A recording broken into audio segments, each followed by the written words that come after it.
Hi, I'm James Ezimoha. Welcome to Africa News, where we bring you the latest updates from across the African continent. Let's dive in. Eastern Congo residents seek divine intervention as fighting intensifies between government forces and M23 rebels. Humanitarian aid shipment from Libya's Misrata en route to Gaza. President Cyril Ramaphosa tells US President Donald Trump that South Africa will not be bullied.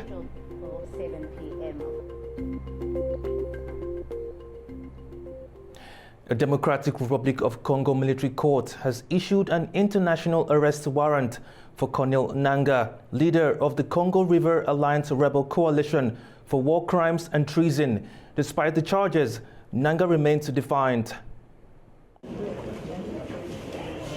A court in the Democratic Republic of Congo has intensified its pursuit of Corneille Nanga, accusing him of war crimes and insurrection. The former head of the Electoral Commission is now leading a coalition of rebels and politicians fighting to oust President Félix Tshisekedi. Kinshasa insists Nanga must face justice, but his rebel coalition shows no sign of backing down. Despite the charges, Nanga remains defiant, defending his movement and vowing to push forward. We are victims, and we cannot remain passive. Our fight is existential for Congo, and Congo remains indivisible. We are here in Goma to stay as Congolese and to protect the population against threats. We will continue the march of liberation all the way to Kinshasa.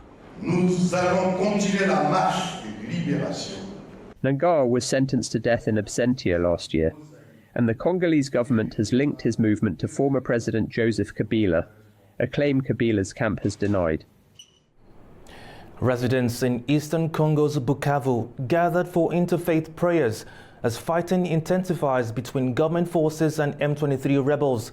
Community and religious leaders called for unity and divine intervention as fears grow that the conflict could spread to South Kivu. Hundreds of Bukavu residents came together on Wednesday for interfaith church services, praying for peace as fighting between Congolese forces and M23 rebels rages on. Despite a ceasefire declared by the rebels, clashes continue, and fears are growing that violence could reach South Kivu. The prayers, led by religious and community leaders, emphasized unity in the face of crisis. Community leader Therese Mema Mapenzi called prayer the last hope, urging national and international leaders to end the war.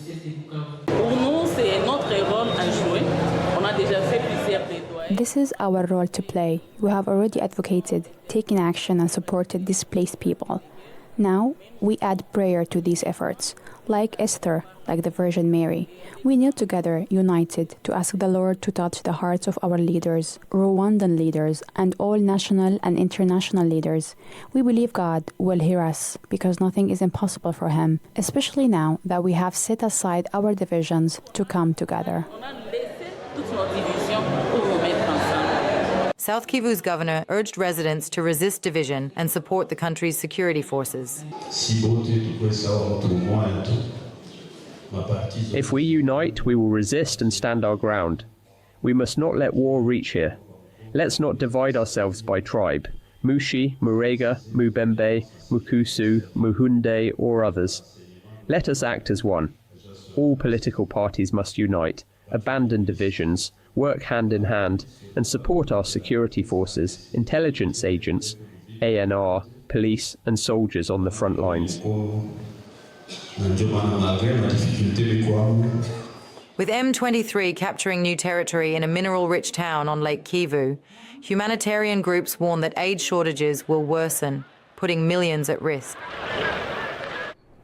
South African President Cyril Ramaphosa said his country, quote, will not be bullied after US President Donald Trump announced funding cuts over South Africa's land reform policy.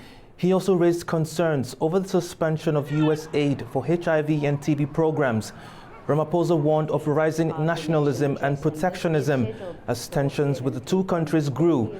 Trump accused South Africa of seizing land unfairly, triggering a diplomatic rift.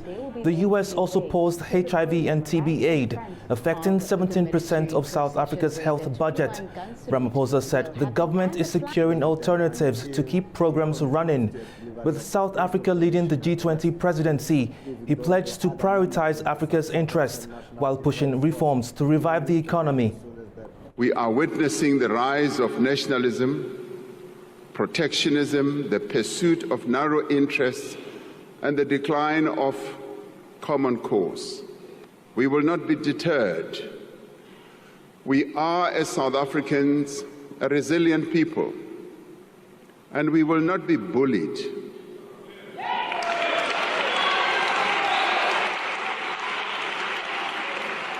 We stand for a non-racial future, and we stand for democracy and tolerance as well as compassion.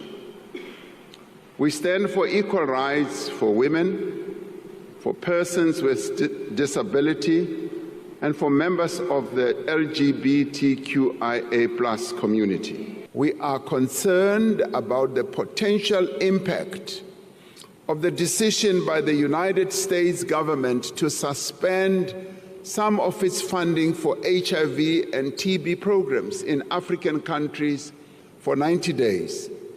Now, this funding that we get accounts for about 17% of our country's HIV spend.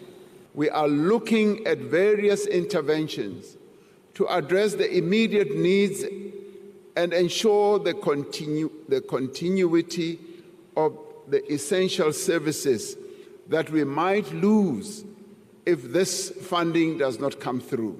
A second aid shipment from Libya's Misrata is being loaded for Gaza, carrying 4,000 tons of humanitarian supplies. The ship, organized by the Misrata Municipality Council and Red Crescent, is set to depart for Egypt's Al Arish port on Sunday. In Libya's Misrata, workers are loading tons of aid bound for Gaza as part of a growing relief effort. While Gaza's urgent needs are estimated at $6.5 billion, officials in Misrata say this shipment is part of a broader effort to help. Organizers say the shipment includes food, medicine and blankets donated by Libyans eager to support Palestinians facing a worsening humanitarian crisis. Through this aid, we want to affirm that your Libyan brothers are with you, standing by your side in both good times and bad. This is the least we can offer as the people of Libya, especially from the city of Misrata, to our brothers and sisters in Gaza. Of course, no matter how much aid we send, it will never be enough for the people of Gaza. But this is our effort, and hopefully there will be more in the coming days. Supervisors of the aid campaign detailed the scale of the shipment, highlighting donations from across Libya. This ship, of course, carries about 4,000 tons of aid for our people in Gaza. It consists of donations from charitable people and includes food supplies, blankets and medicines. With Gaza's agricultural land severely damaged and millions in need of shelter, aid shipments like this remain crucial. Kenyan reinforcements arrived in Haiti's capital, Port-au-Prince, as part of the international mission dedicated to support the island nation's struggle to contain gang violence.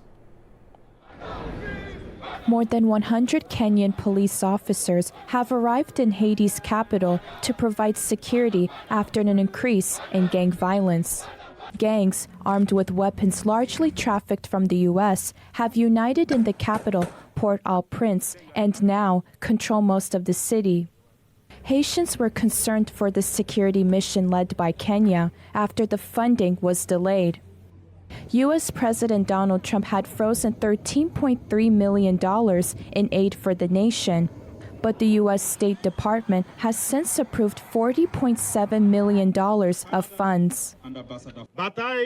The battle we face today is a battle between good and evil, because the gangs that rape and kill children are evil. We in the government, together with our partners who are helping us, are motivated to end insecurity. Everyone has honored their promises, and we are in the process of receiving what they promised us. We have the human resources, and we will have the necessary equipment. We will give the population what they have asked for. Its first request, security. It comes as more than 1 million people are displaced in the country in need of humanitarian aid, according to the United Nations. Around 400 Kenyan officers were deployed in the middle of last year, far below the promised 1,000. Today's police join personnel from Jamaica, Belize, and El Salvador. In Nigeria, an artist has found a unique way of producing art pieces by cracking glass with a drill bit. Take a look. Drill bits and glass is not something you'd expect to create art. However, Nigerian artist Sherif Abdulrafiu has distinguished himself in the art scene with his unique style of creating portraits.